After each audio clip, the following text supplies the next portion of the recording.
Um, so I'll get back to the explanation part. I think the first two questions are very straightforward.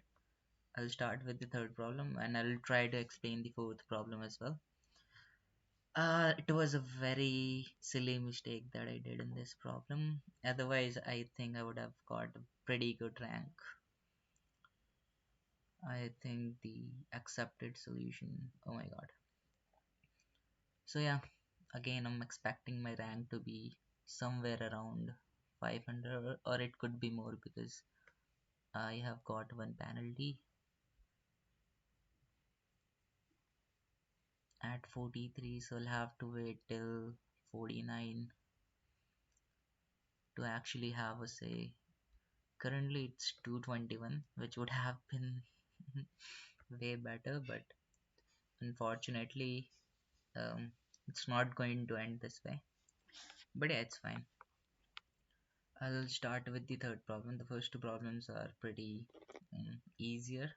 I mean, you just have to do the brute force. The third problem was actually a little interesting. So you have to do a bit of math in this problem to actually get to the solution.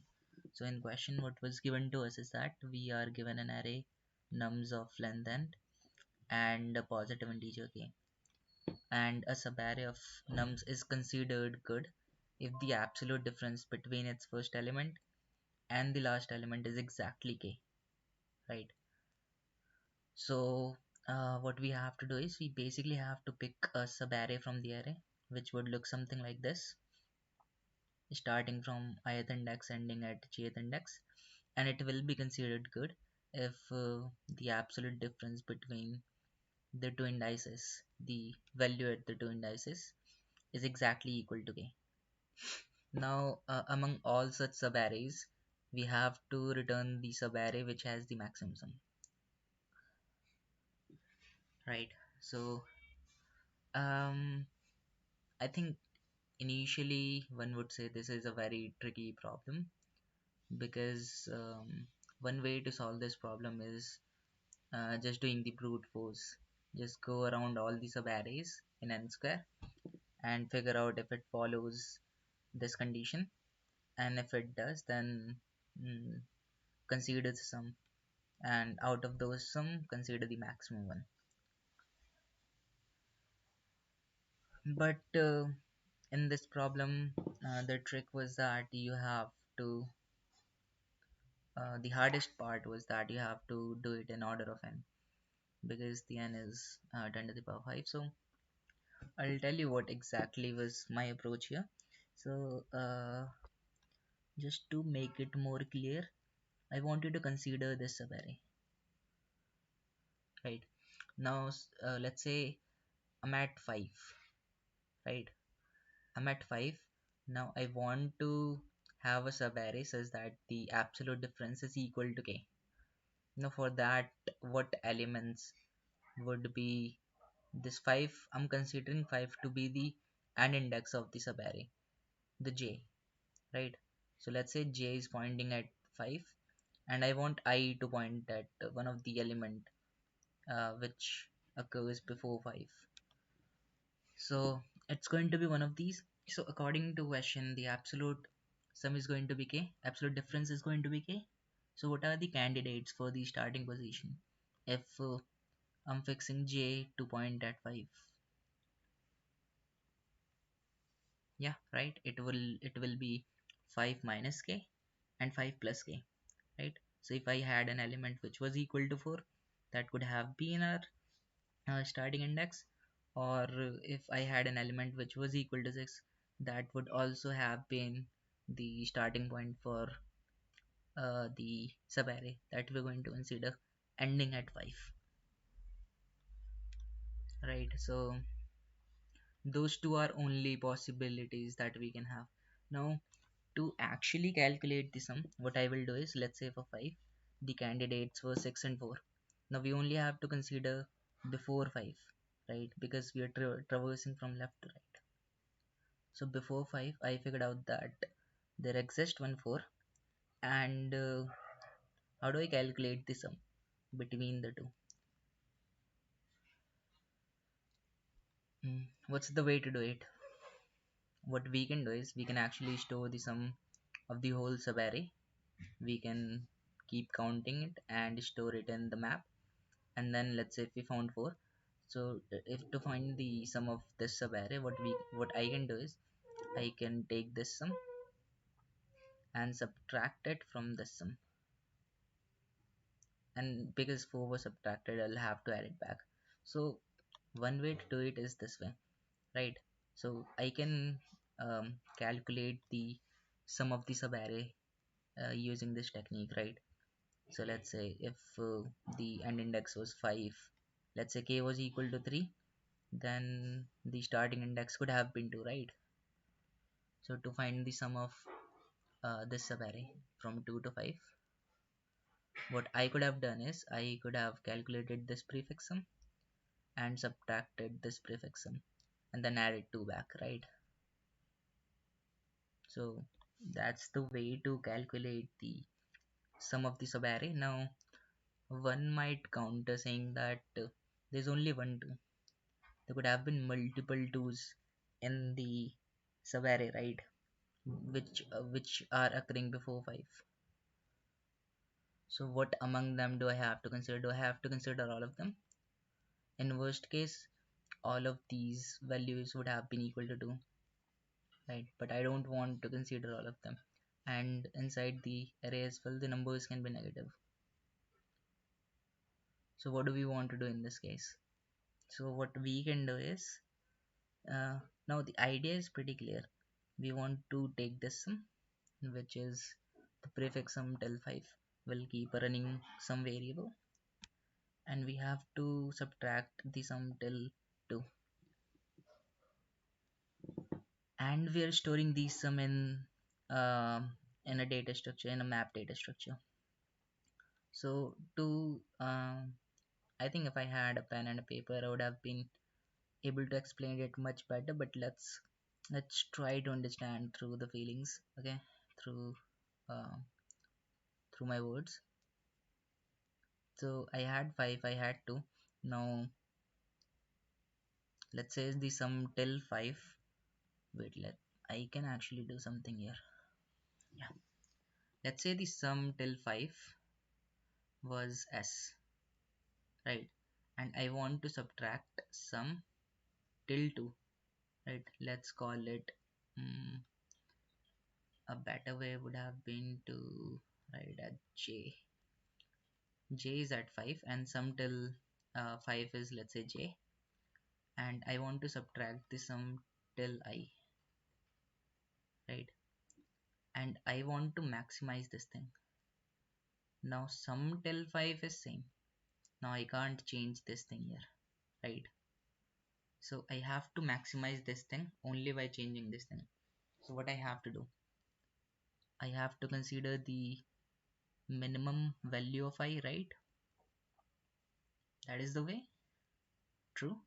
And that way we will be able to maximize the value of j minus I. Now what was I? I was the sum of prefix till 2, any 2. So do I have to consider some sum of prefix values till 2 for all 2's? No, I just have to consider for the 2 which has like the least sum, least prefix sum till 2, right? I know it is a bit difficult to understand without having the pen and a paper, but if you understood this much, then I think this question is pretty simple. You don't have to do anything else. If you go down, let's remove it. Okay, this one. Yeah, so basically I have a map where I am mapping the these these values with the prefix sum. Like for 5 I will store this sum, for 3 I will store this sum, and it's very easy to calculate, right? So that's what I'm doing for in the map. And as I mentioned, for like two variables, like two twos, let's say one 2 was here, other 2 was here, so I only have to store the sum which has like the least value, least sum, right? So that's what I'm doing. I'm calculating the sum. It is the running sum. And yeah, if this sum already occurs inside the map, if this value, as I said earlier, right, if it already exists, I only have to consider the minimum of the sum that I had earlier or the current sum. And if it does not exist, I will map the current value to the sum. Now what I have to do is, for current value, as I mentioned, like for 5, if k is 1, I have to consider 5 minus 1, 5 minus k, and 5 plus k. So 4 and 6 were the candidates. Similarly, I'm doing it here. In map, I'm checking if nums I minus k exist. If it exists, then I'm taking a global variable maxi, in which I'm storing the maximum sum. And if it exists, then I'm considering the maximum of current max and the subarray sum. It's the same formula that I mentioned earlier to calculate the sum of subarray, which is, if we are considering 5 and 2, then sum till 5 minus sum till 2, because 2 was removed, then I have to add back 2. So sum till 5 is here, sum till 5, sum till 2, because 2 was added, I'm adding back 2. Similarly, I did it for nums I plus k. It's the same thing, but instead of nums I plus k, I minus k, I have nums I plus k. And yeah, I took 10 to the power 17 and negative of it, because in question it says if there are no good subarrays, I have to return 0. So I had to take a minimum value, which can never be our answer, right? So in worst case, if we consider that all the elements inside the num are equal to 10 to the power minus 9, and the like 10 to the power 5 um, variables can be there in the map, in the array at max. So the maximum negative sum, minimum sum that we can have inside the array is going to be 10 to the power minus 14, minus 10 to the power 14, right? So we could have anything which is lower than that, and if it's equal to that, then we can return 0, otherwise the maxi which we have calculated. I hope that is clear.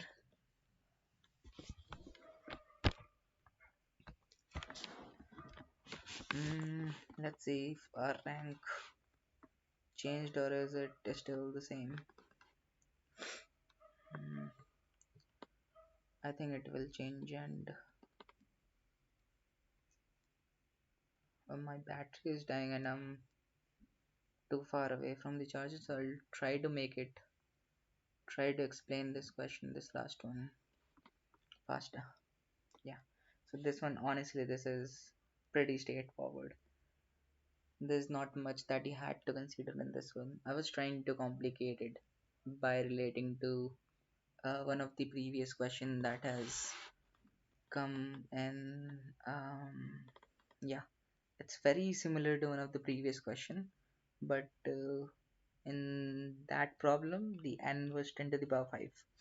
So that one was very complicated. I remember it had only like less than 100 accepted solutions, and it was, I think, weeks ago, probably months ago.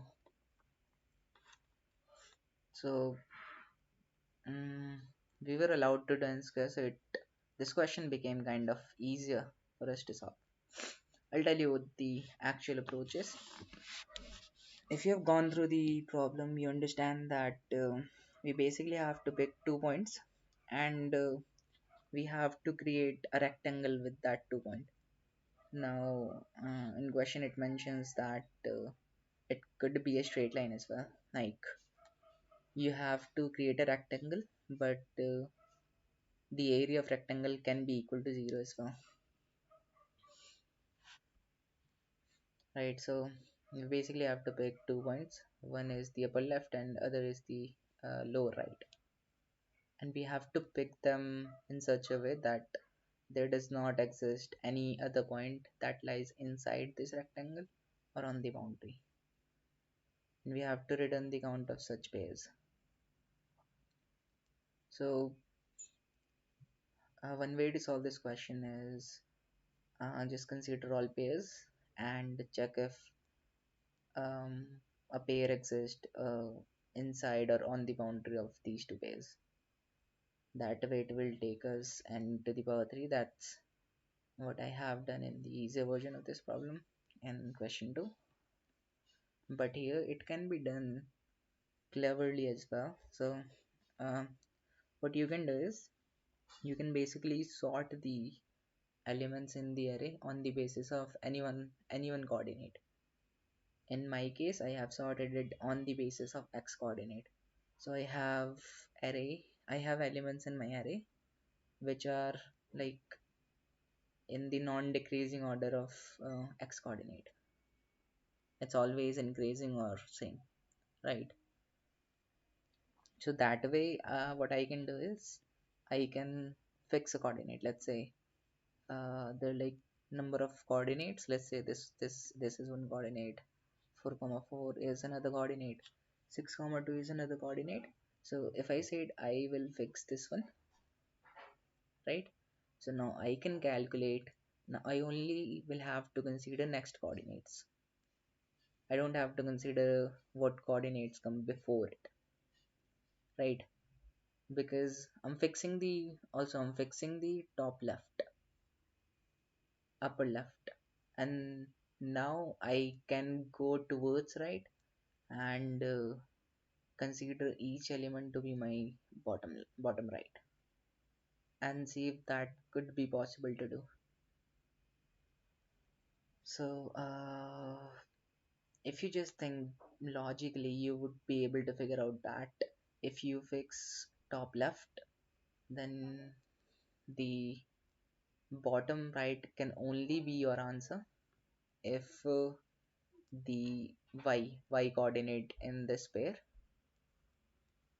is the greater value among all the coordinates that are in between them, and I'm only considering the y for it, right? And yeah, one more thing, for any coordinate after this, let's say we fixed this one, yeah, this one. Now we're considering for xy coordinates which are after it, right? So now we will not consider any of those coordinate which has y coordinate greater than this value, because now in that case it will be above it, right? And we know that we want to fix bottom right, right? And bottom right will be equal to or less than this value. So we'll ignore all the coordinates which will have y coordinate greater than this value. Now to make sure that there does not come any pair in between these two, what we will do is we'll traverse, like as I mentioned, we'll fix this one and we'll move towards right, and we'll consider the y coordinate for every value. And if the y coordinate is such that if y coordinate is the maximum value among all the considered coordinates, which means there are coordinates in between them, there could be coordinates but they lie below it, right? And our rectangle will start from here and end at here. So it's guaranteed that they're either above it, they're either below it, but there are none values which will lie inside this rectangle. Now I'll say it again, just brainstorm it yourself and you'll be able to understand what I'm trying to say. You will move towards right from the point which you have considered to be top left, right? And you will consider only the y coordinate. And if you have any coordinate which is greater than 6, then just ignore it. It should be less than it, right? Reason I have explained. And out of those considered coordinate, if the current coordinate on which you are has the highest value, highest yth coordinate, maximum yth coordinate among those considered value, then it is guaranteed that they will form a rectangle such that the other values lie below it or above it, not in between, right? And you can keep taking maximum and keep checking if the value is greater than the yth coordinate of all the considered coordinates. If it is, then it's a pair, otherwise it is not. I'll go through the code. Sorry about that. One thing also you have to consider is, because we can consider values which lie on the same line and are less than 6. So that way I have sorted it like on the basis of x in increasing order, but on the basis of y I have sorted it in decreasing order.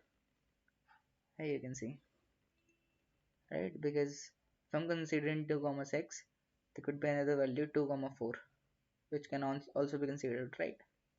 Yeah, so that's the reason. And yeah, so let's say I am traversing from I from 0 to n, and I consider it to be top left. Start is basically my top left. I'm taking a maximum value, and let's say I'm saying point j, which will start from I plus 1, goes till n. Let's say this is my bottom right. Now, as I said, it could be our bottom right only if the yth coordinate is less than equal to the yth coordinate of top left. So that's what I'm checking. And if it is, I will compare it with the maximum. Max is basically the max of all the y coordinates that lies after start, after top left. And if it is greater than that, then it's a pair. And then basically I'm taking a max of those y coordinate. At the end, we just have to return the count. It's pretty simple. I don't think I need to explain much on this thing, but coming up with this um, arrangement of pairs inside the array was a difficult thing, I'd say. Probably the reason why this has only 700 accepted solutions after 1 hour. Overall, a good contest, but I could have avoided the penalty. So that's it for the video. Okay, bye.